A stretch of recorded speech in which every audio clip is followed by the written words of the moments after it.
The one thing email marketers should be doing, I've been talking about it forever, and it just kills me. And I've given it different names. Audience management is what we call it, right? And it's about making sure that you don't just focus on your best customers. And that speaks to what I said about Amazon. If you're always focusing on your best customers, it's always going to be a smaller and smaller and smaller list of people, unless you put stuff in the top of the funnel.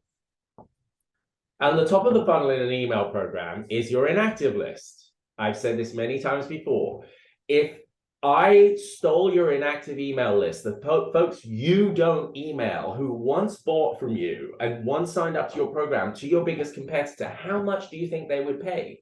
And the answer is a ton of money, right? And if I could persuade you that I was legally able to deliver your customer's inactive file, your competitor's inactive file to you, you'd pay me a ton for that as well. So the inactive file is your prospects, right? It's the biggest file that you have. By definition, it's going to be the lowest open rate, the lowest click rate, the lowest this, the lowest that. But there are so many of them that you can take a 1% click rate and generate way more money with a 1% click rate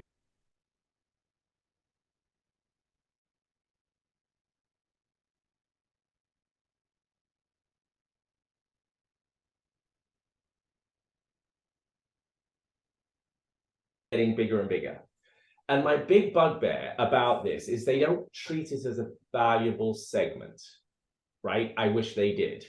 And if with valuable segments, you create tests specific to that segment. But what they do with the inactives is they find this is what works for our best customers, send that subject line to my inactives.